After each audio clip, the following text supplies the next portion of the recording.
Brought to you by Bahar Ilaichi.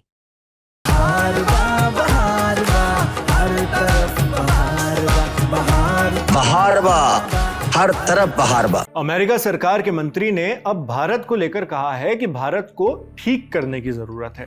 कह रहे हैं खेल के नियम तो मानने ही होंगे।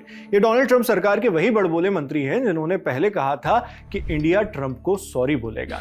नाम है हॉवर्ड लुटनिक और डिपार्टमेंट संभालते हैं कॉमर्स का, यानी डोनाल्ड ट्रंप सरकार में कॉमर्स सेक्रेटरी हैं, वाणिज्य मंत्री।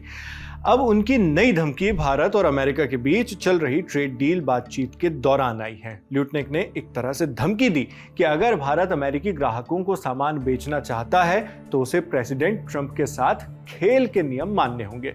ये तो आप और हम पहले से ही जानते हैं कि राष्ट्रपति डोनाल्ड ट्रंप ने पॉलिटिक्स और ग्लोबल पॉलिटिक्स को अपने रवैये से एक खेल की तरह ही बना लिया है, मगर उनके मंत्री अब खुलकर इसे एक्सेप्ट भी करने लगे हैं, मानो कोई लाखों करोड़ का व्यापार ना हो, उनो कार्ड्स खेल रहे हों। अब इस कथित खेल के नियम क्या बताए जा रहे हैं उन्हें भी देख लेते हैं। हॉवर्ड ल्यूटनिक ने इंडिया और ब्राजील पर तंज कसते हुए कहा कि इन देशों को अपने बाजार खोलने होंगे, यानी अमेरिका के लिए खोलने होंगे, और ऐसी गतिविधियां बंद करनी होंगी जो अमेरिकी हितों को नुकसान पहुंचाती हैं। इंडिया टुडे की रिपोर्ट के मुताबिक उन्होंने अमेरिकी न्यूज चैनल न्यूज नेशन से बातचीत में ये सारे कमेंट्स किए हैं। इंटरव्यू में ल्यूटनिक ने कहा, कुछ देश हैं जिन्हें ठीक करना है, जैसे स्विट्जरलैंड, ब्राजील, भारत। इन देशों को अमेरिका के प्रति सही तरीके से रिएक्ट करना होगा, अपने बाजार खोलने होंगे, ऐसे एक्शन लेना बंद करना होगा जो अमेरिका को नुकसान पहुंचाते हैं। इसी वजह से इनसे हमारे रिश्ते टेढ़े हैं। अमेरिकी वाणिज्य मंत्री का यह बयान ऐसे समय में आ रहा है जब भारत पर अमेरिका ने सबसे ऊंचे टैरिफ लगा रखे हैं। आप जानते हैं कि भारतीय प्रोडक्ट्स के यूएस इंपोर्ट पर अमेरिकी सरकार 50% ट्रंप टैरिफ लागू कर चुकी है। इसके अलावा हाल ही में अमेरिका ने फार्मास्यूटिकल्स पर भी 100% टैरिफ लगा दिया है। यह टैरिफ बाहर से ब्रांडेड और पेटेंटेड दवाइयों को यूएस में इंपोर्ट करने पर लगाया जाएगा। यह भी भारत के लिए ही एक बड़ा झटका था, क्योंकि भारतीय फार्मा कंपनियों की लगभग 40% कमाई अमेरिकी मार्केट से ही होती है, यानी वहां दवाइयां एक्सपोर्ट करके। ऐसे में इस फैसले के असर तो दिखाई देंगे ही। टैरिफ के अलावा हाल ही में डोनाल्ड ट्रंप की सरकार ने H-1B वीजा की भी एप्लीकेशन फी बेहद बढ़ा दी।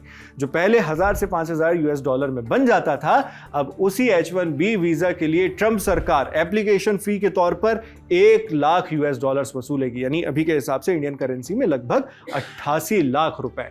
यह फैसला इंडिया के लिए चिंताजनक क्यों है? क्योंकि इस वीजा का 70% से ज्यादा फायदा भारतीय नागरिक ही उठाते रहे हैं। ये वीजा लेकर वो यूएस में नौकरी हासिल करते हैं और वहां से अमेरिकन डॉलर्स कमाकर मोटी रकम अपने देश भारत भेजते हैं।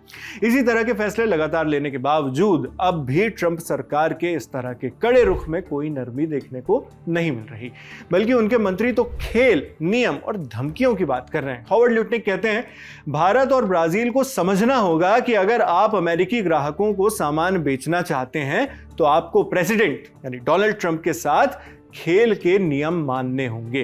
राष्ट्रपति ट्रंप जिस तरह से डील करते हैं, पहली डील हमेशा सबसे अच्छी होती है, अगली उससे महंगी, फिर उससे भी महंगी। यही उनका तरीका है, यानी एक तरह की धमकी कि जो कह रहे हैं, जैसे कह रहे हैं मान लो, नहीं मानोगे तो वक्त बीतने के साथ ये और भी बुरा होता जाएगा। इस तरह की धमकी। लुटनिक ने यह भी कहा कि भारत और ब्राजील अब भी अमेरिका की बड़ी प्राथमिकता में शामिल हैं। वो कहते हैं, ताइवान भी एक बड़ा मुद्दा है जिस पर जल्द ही बातचीत होगी, लेकिन भारत और ब्राजील अब भी उन बड़े देशों में हैं जिनसे चीजें सुलझानी हैं। थोड़ा वक्त लगेगा लेकिन हल हो जाएगा। पता नहीं ऐसे बयानबाजी के बीच क्या उम्मीद लगा रहे हैं वो। ऐसी चुनौतियों और चेतावनियों के बीच भारत और यूनाइटेड स्टेट्स ऑफ अमेरिका यानी यूएसए ने फिर से ट्रेड नेगोशिएशंस शुरू कर दिए हैं, यानी ट्रेड बातचीत। भारत के commerce and industry minister Piyush Goyal की अगुवाई में इंडियन डेलीगेशन 22 से 24 सितंबर तक वॉशिंगटन दौरे पर था। अमेरिकी राजधानी में इस डेलीगेशन ने US trade representative ambassador Jameson ग्रियर और भारत के लिए नामित अमेरिकी एम्बेसडर सर्जियो गोर से मुलाकात की। भारत सरकार ने कहा कि यह बातचीत पॉजिटिव रही। मंत्रालय ने कहा कि अमेरिकी कंपनियों ने भारत में बिजनेस बढ़ाने में दिलचस्पी दिखाई है। बेशक दिलचस्पी तो है ही, तभी तो ट्रंप इतना बवाल कर रहे हैं। अब इस दिलचस्पी को नीतिगत रूप से किस तरह चैनलाइज किया जाता है, ये देखने वाली बात है। जो भी अपडेट्स आएंगे वो हम आप तक इसी तरह पहुंचाते रहेंगे। मैं हूं शेख नाविद, देखते रहिए दी लल्लन टॉप।